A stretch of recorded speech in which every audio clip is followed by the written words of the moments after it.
अस्सलामुअलैकुम, मैं हूं Iram and welcome to my channel. हमारी आज की वीडियो का टॉपिक है know everything about your breast health, जिसमें हम बहुत इंपॉर्टेंट टॉपिक डिस्कस करेंगे जो है ब्रेस्ट कैंसर।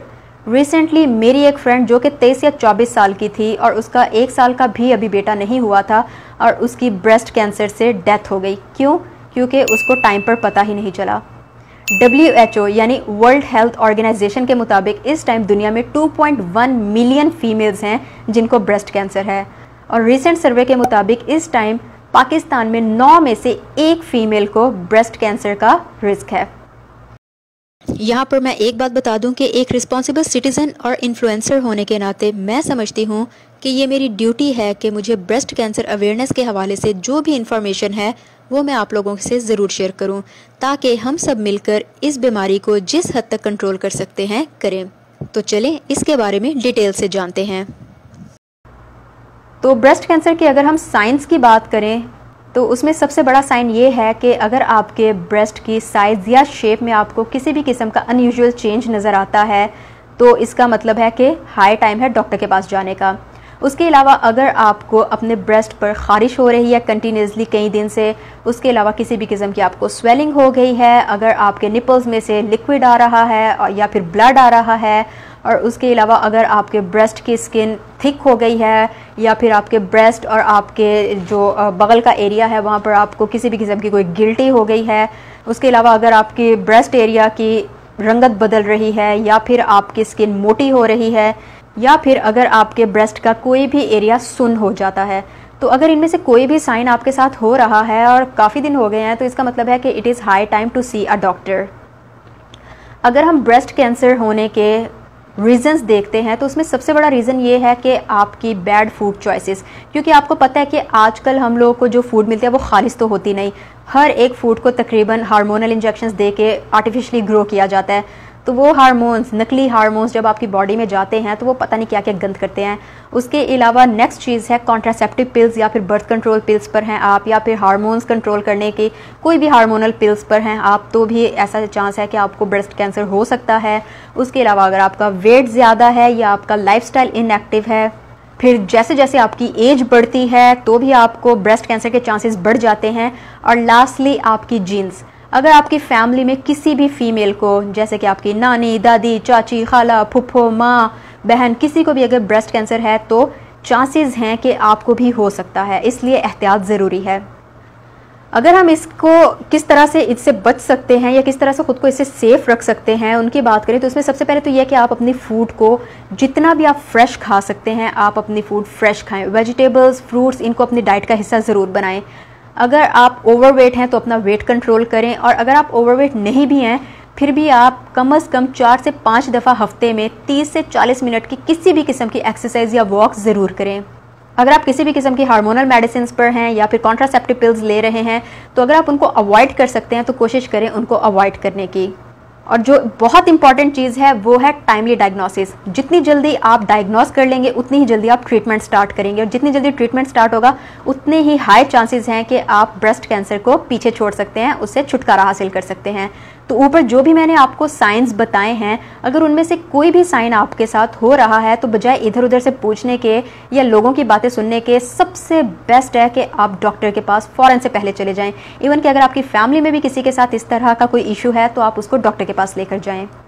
अब हम बात कर लेते हैं ब्रेस्ट सेल्फ एग्जामिनेशन की। ये आप किस तरह करेंगे? इसको सबसे पहले तो आपने करना है कि अगर आपके पीरियड्स जब स्टार्ट होते हैं उसके फर्स्ट डे आप अपना ब्रेस्ट एग्जामिनेशन करें, बेस्ट यही है। लेकिन अगर आप ऐसा नहीं करना चाहते तो कोई भी मंथ की डेट फिक्स कर लें और हर महीने आपने अपने ब्रेस्ट का एग्जामिनेशन करना है। उससे आपको ये फ़ायदा होगा कि आप जब कंटिन्यूसली अपने ब्रेस्ट की हेल्थ पर, अपने ब्रेस्ट की साइज़, शेप पर नज़र रखेंगे तो अगर कोई भी अनयूजुअल चीज़ होती है, कोई भी गिल्टी, सूजन, स्वेलिंग, रेडनेस या किसी भी किस्म की कोई भी कलर चेंज या स्किन मोटा होना या सुन्न हो जाना, कुछ भी होता है तो आपको फ़ौरन से पहले पता चल जाएगा।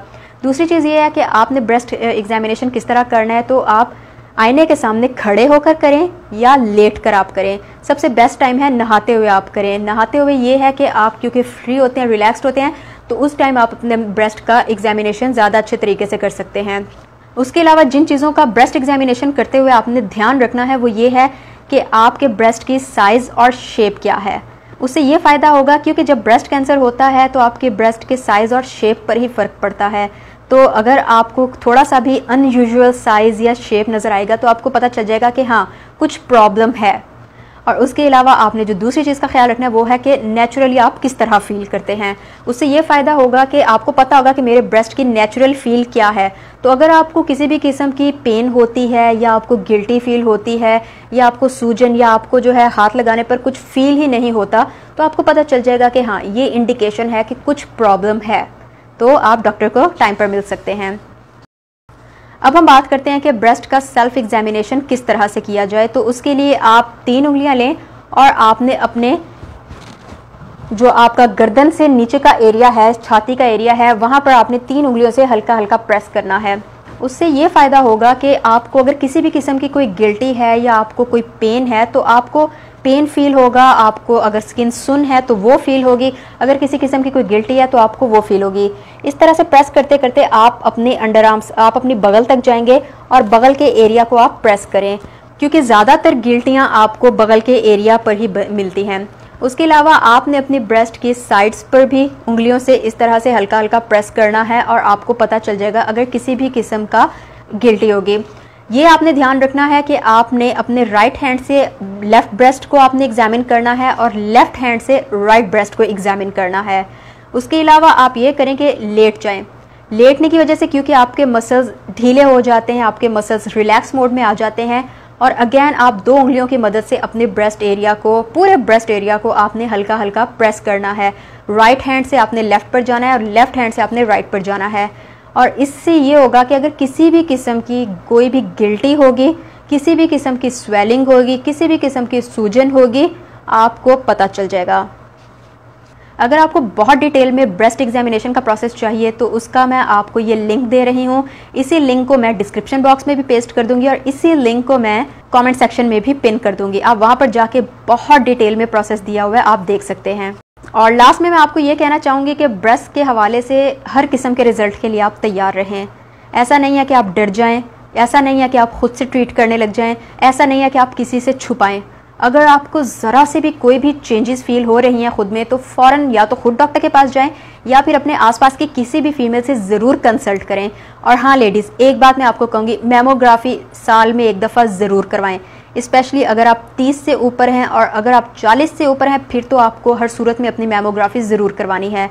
वो तमाम फीमेल्स जिनकी मदर्स 40 से ऊपर, 50 से ऊपर हैं, प्लीज़ आप अपनी मदर्स को हर साल ज़रूर मैमोग्राफी करवाएं क्योंकि मदर्स आर ब्लेसिंग्स। और मैं जानती हूँ कि हमारे पाकिस्तान और इंडिया और आसपास के मुल्कों की फ़ीमेल्स, हमारी जो मदर्स हैं वो इस चीज़ का ध्यान नहीं रखती, वो इन चीज़ों को लाइट लेती हैं। तो बेटी होने के नाते ये आपकी ज़िम्मेदारी है कि आप अपनी माँ की सेहत का आप ख्याल रखें। और मैमोग्राफी, आप डरिए मत, बहुत सिंपल सी चीज़ होती है। एक मशीन होती है जहाँ पर आपकी ब्रेस्ट रख के उसको एक तरह से एक्सरे टाइप का कुछ होता है, नॉट एग्जैक्टली एक्सरे लेकिन एक्सरे टाइप का कुछ होता है कि आपकी ब्रेस्ट के इंटरनली सारा कुछ दिखा देता है और उससे अगर किसी भी किस्म का कोई भी प्रॉब्लम हो अंदर तो आपको पता चल जाता है।